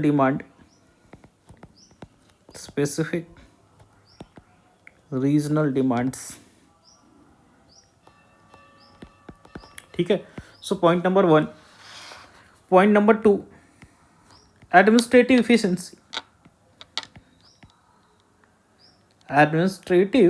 efficiency. You see states like UP में सबसे बड़ी प्रॉब्लम है to bring efficiency in the administration. It's so big, UP is so big कि western part of UP और eastern part of UP में आप you will सी कोई cultural similarity है ही नहीं. आप देखोगे दोनों के बातचीत बोल चाल का तरीका, इट्स वेरी डिफरेंट.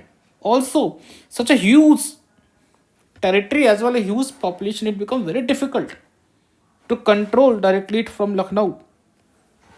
कई बार प्रपोजल आ चुके हैं कि यूपी को 4 भाग में डिवाइड कर दो. ठीक है. So it such A small states what they do, this streamline bureaucratic apparatus.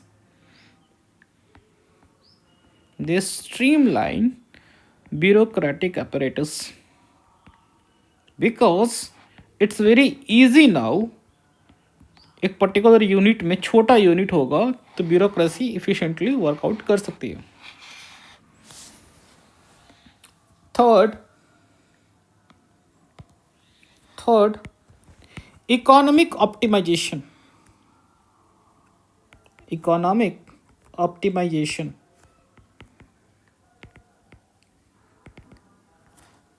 मैं इसको झारखंड का एग्जांपल देख समझाता हूँ. When Bihar was part of Bihar. So Jharkhand में they had huge mineral resources. Suppose a factory is established somewhere here in the Bihar or here somewhere in the Bihar. This will go here, this resources. From वहाँ से फिर वो वापस कुछ भी monetary benefit वगैरह होगा, then it will trickle down. It won't directly come. But suppose Jharkhand अब अपना इंडिपेंडेंट यूनिट है तो it has well control over its own resources. So अपने रिसोर्सेस को now it can economically, it can efficiently utilise. ठीक है, जो कि पहले पॉसिबल नहीं था. So with this creation of smaller states along with the resources create a condition of that is called geo-economic alignment.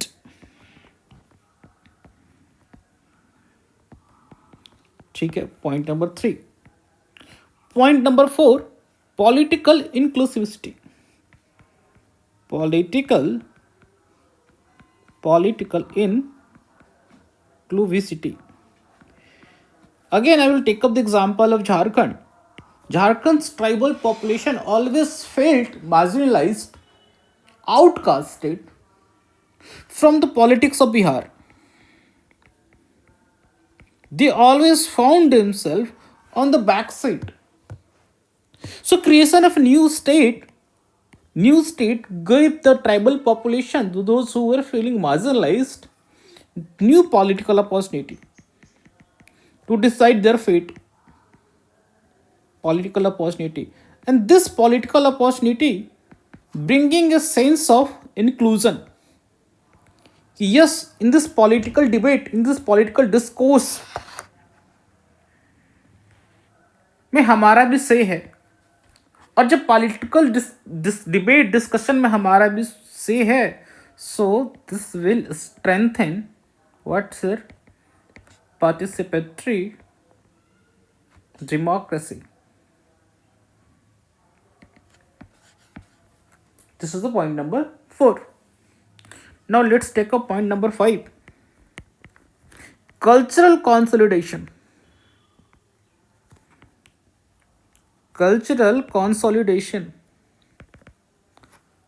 Let's take up the example of Gorkha land and West Bengal. These two regions, although Gorkha land forms a part of West Bengal, but it suffers from cultural subjugation.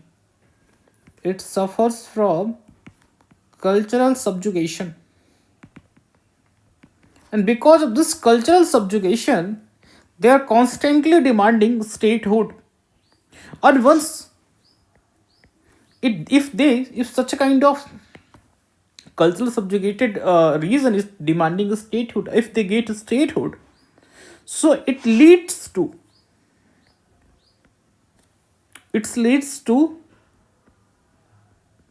ethno ethno linguistic it leads to ethno-linguistic homogeneity,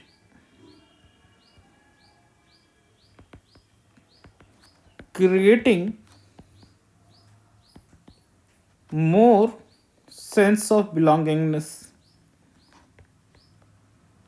अब चूंकि these are the happy people,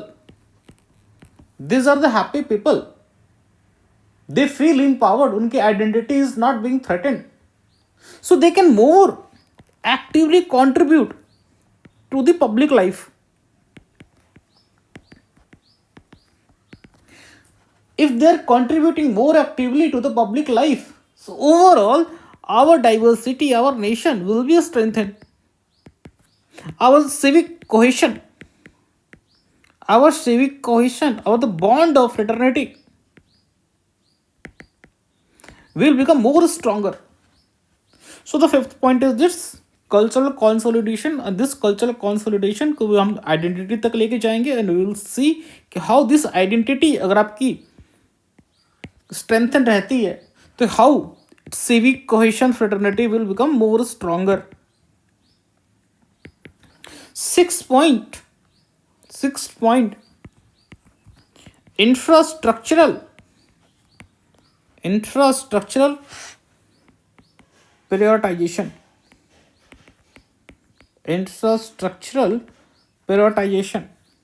ठीक है, वो मोर और less that same point is this कि हर state का अपना, हर particular reason की अपनी अलग इंफ्रास्ट्रक्चर नीड है.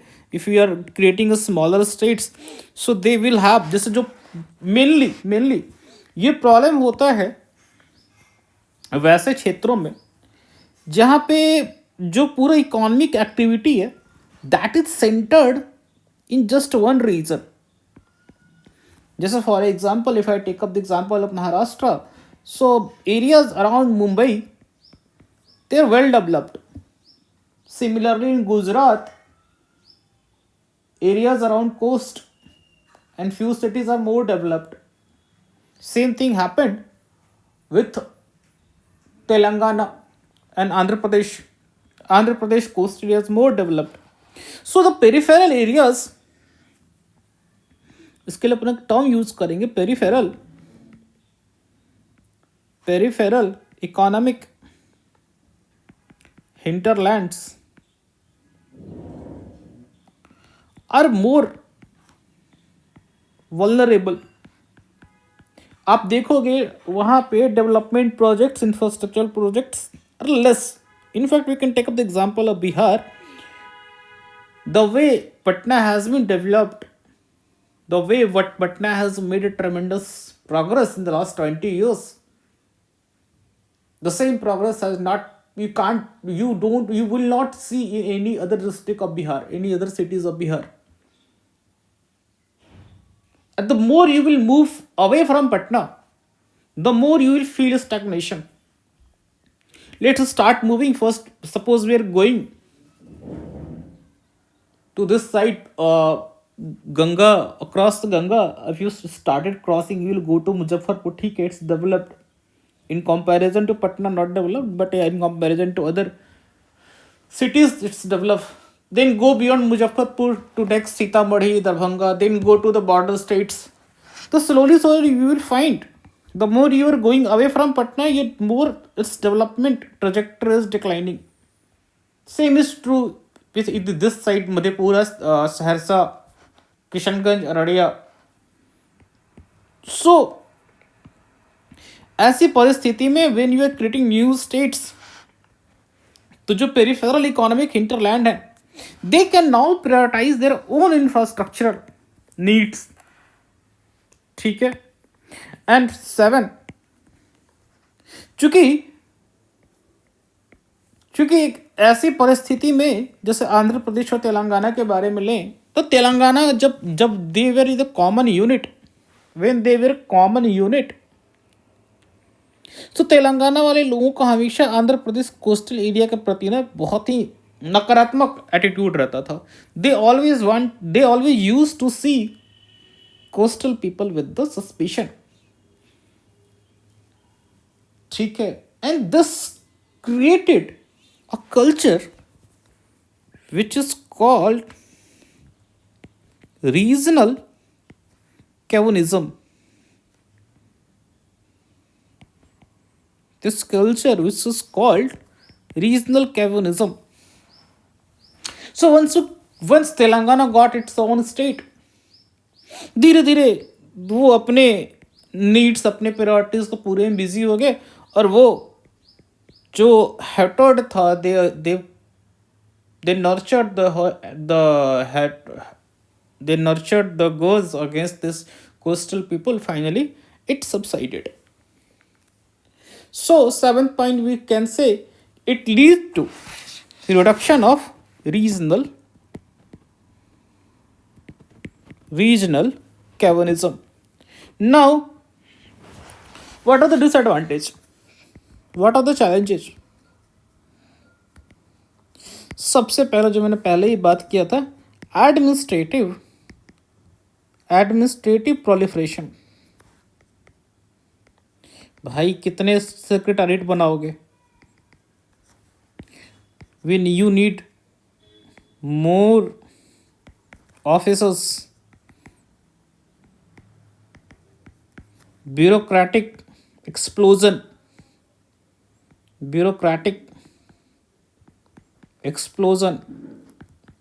फिर आपको न्यू स्टेट पीएससी चाहिए होगा, फिर वो स्टेट पीएससी फिर करप्शन करेगा. भारत के mostly state PSC are marred with corruption. खैर बिहार वालों को बताने की जरूरत नहीं है. ठीक है. So it will lead to multiple layers. ठीक है. And it will increase the cost of governance. तो एक तो हमारा ये चैलेंज हो गया. Point number 2, there is risk of political balkanization. There is risk of political balkanization. What does this mean? If the continuous fragmentation, छोटे छोटे states अपन create करते जा रहे हैं. आज अपन बोले बिहार को बांट के ऊपर मिथिलांचल बना देते हैं, नीचे अपना बिहार है. कल को डेट में मिथिलांचल में ये वाला पार्ट जो आपका है, इस वेस्टर्न साइड वाला, it will be more prosperous. जो ईस्टर्न साइड है, this will be less prosperous because of Kosi. कल को डेट में ये बोलेगा कि हम अपना अलग स्टेट बनाएंगे. सो स्थिति कुछ दिन में ऐसी नहीं आ जाए कि हमारे पास 5-5, 6-6 डिस्ट्रिक्ट के बराबर एक स्टेट बनते जा रहे हैं. So in that situation we will have 400 states, 300 states. Such a scenario, if we are constantly catering to the demands of regional aspiration and constantly creating new states, there are huge chances of political balkanization. ठीक है. Getting to point number 3. Your point number 3 says whenever a new states are created, ठीक है, then there will be challenges of sharing of resources. आज देखो India is suffering from सबसे बड़ा जो 2 state के बीच में डिस्प्यूट है. That dispute is inter state river dispute. और ये डिस्प्यूट इतने बड़े बड़े हैं, it took decades to solve them, but तब भी फाइनल नहीं हो पा रहे. Let it be Kaveri dispute, Krishna water dispute, Satluj Yamuna link canal dispute. So how we will more states, more fragmentation. So ये disputes तो बढ़ते ही जाएंगे दिन ब दिन, and it will create unnecessary burden on judiciary.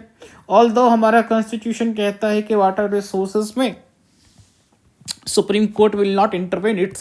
This matter is not in legal but political in nature. But point here is that under Article 136, if I'm not wrong, it's 136, through SLP, Supreme Court entertains Supreme Court entertains these petitions, and this creates unnecessary delay. So more fragmentation, more balkanization of states is going to lead dispute regarding sharing of resources. This will be a third part. Now, getting back to fourth part, economic disequilibrium. Economic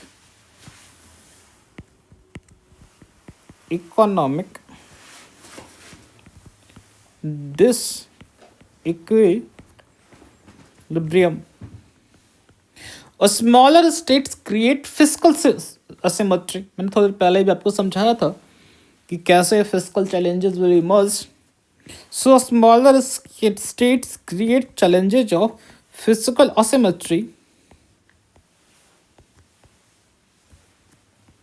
because weaker states will be dependent on central transfer.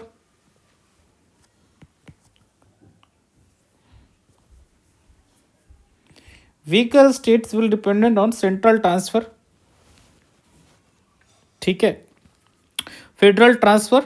ठीक है, and this will further leading to aid cuts phenomena or dependency syndrome. Aid cuts phenomena or dependency syndrome. And finance commission will be caught with the problem how to solve this aid cuts or dependency syndrome. ठीक है, this point I will explain when I will fiscal federalism. I will take up the chapter federalism, then I will discuss this point in more detail. Aid cuts phenomena. As of now, understand this fiscal asymmetry leading to more smaller states will be more dependent on the central aid for transfer from the center through the finance commission, and this will leading to the dependency syndrome or aid cuts phenomena, and they will be in the perpetual cycle of this. They will be caught in this perpetual cycle. This is your point number 4. Your point number 5 says identity politics amplification. क्योंकि हर every region which will be carved out to create a new state will be led by some particular group, either based on geographical region, based on some development deficit, or based on some ethnic identity. So more it will create opportunity for political mobilization, and many smaller parties, regional parties or new parties will take advantage of this situation to create a small regional parties, and this will lead to increase identity politics. So we can say that identity politics amplification will be your fifth challenge. And finally, there will be last point, domino effect. Last point is domino effect, because once your one state is created, then the similar another reason will come, and it will again ask for statehood. So if we grant a statehood, then third will come, and similarly you will say, as I said you, because it will lead to the amplification of identity politics, so it will lead many regions are coming up for a statehood demand, and many of them do not have any genuine reason for that, and this will lead to domino effect. ठीक है. So we have discussed the advantage and disadvantage of creating a smaller state. So what should be the way forward? Where it should end? At what point it should end? First, ठीक है. First, we need, there is no doubt कि we need a second state reorganization. The last one took place in 1956. At that time, India was a very closed economy. India was a very nascent democracy. And we were literacy rate, development stage, infrastructural development, everything was in a very nascent stage. It's almost it's almost 70 years now, and world has changed. In last 70 years the world has changed. After 1991, because of the integration of Indian economy with the global economy, the states which were already stronger economically, they are becoming more stronger. The region which were more prosperous, they are gaining more development opportunity, industrial opportunities. The region which were backward, they are becoming more backward. Various states rich in resources are suffering from resource curse phenomena. States are suffering from resource curse phenomena. And this is a paradox.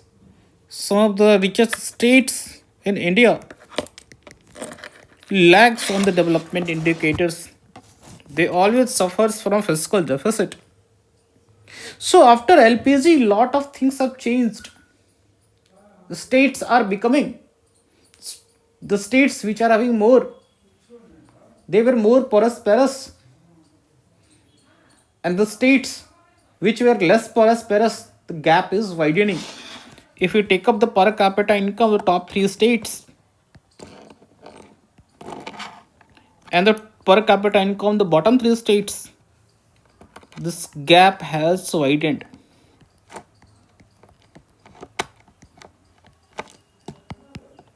Point number 2, at that time environmental consciousness was not as it's today. So many tribal population were displaced during the formation of dams and new big constructions. So at present we see various challenges which are seriously genuine in nature. So we should definitely constitute a second state reorganization commission to establish and evaluate genuine demands of statehood. Like the recently Ladakh was asking for either sixth schedule status or directly statehood. That such genuine demands of Gorkha land, Bodo land, Bundelkhand must be evaluated by commission, and on the basis of merit it should be awarded statehood and center should follow. ठीक है. Second, what all we can do, we can set up regional councils for transitional autonomy. We can develop regional councils for transitional autonomy. Like, rather than giving full autonomy, we can have some mechanism similar to sixth schedule area, where we can provide more autonomy to the region, or we can create regional level autonomous bodies. So any challenges arising out of development deficit can be tackled through this transitory mechanism. If it still doesn't work, then we will think about guaranteeing complete statehood. The third solution should be There should be geo-economic mapping. There should be third. There should be geo-economic mapping.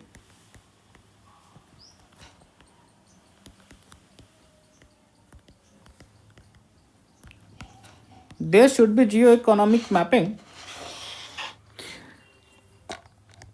It should be region specific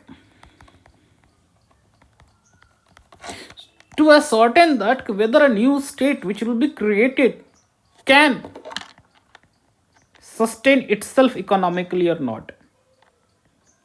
If not, how much strain it will put on the central resources. So this geo-economic mapping should ensure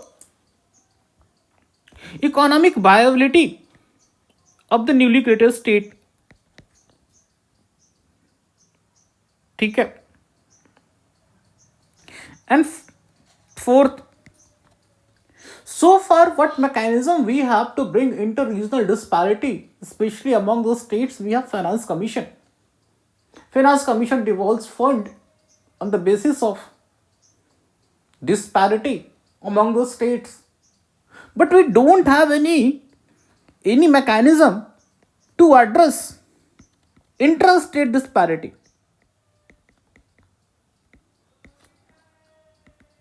Intra-state disparity, we don't have any strong mechanism.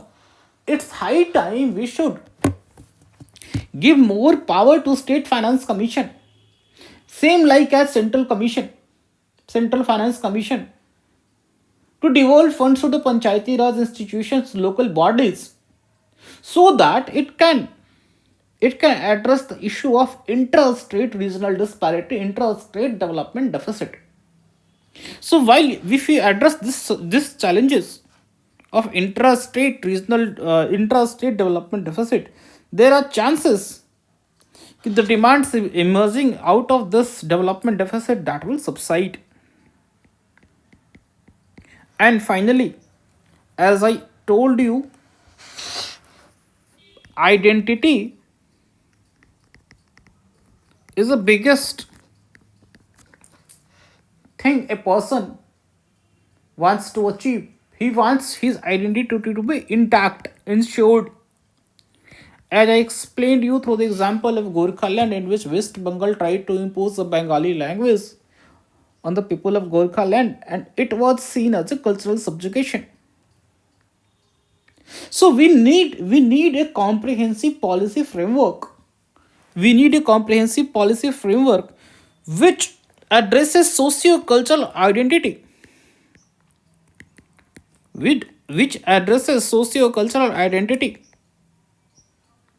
through autonomy. That should not be top to bottom approach, rather it should be bottom to top approach.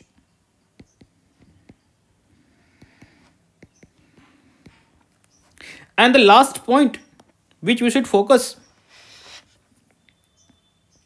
is strengthening your local bodies. Ultimately, development needs can be tackled up with your with empowering with empowering sub-federal structure, and this sub-federal structure is your local bodies. And this local body now suffers from various disabilities. Few among them is are fund, function, functionaries, and framework. So if we want to avoid the political balkanization, we need to take the governance to the sub-federal level, and we should provide more fund and autonomy and framework to these local bodies, so that they can cater the demand of the local regional people and can bridge the development deficit. And one more thing,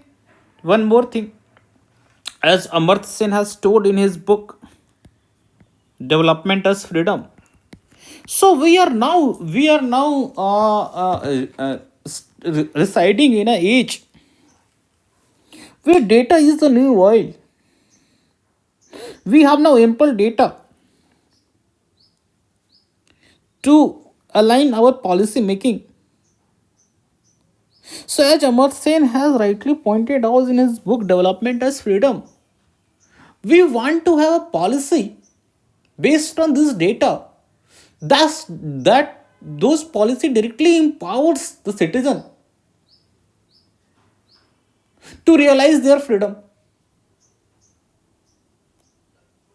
to realize their choices.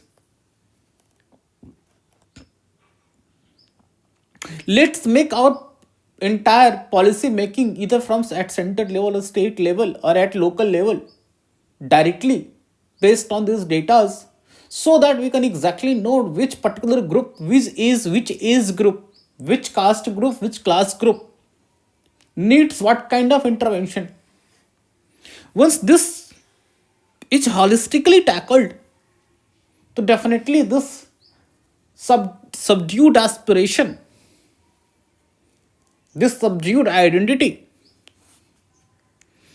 this sense of disenchantment will subside, and there will be less demand for statehood.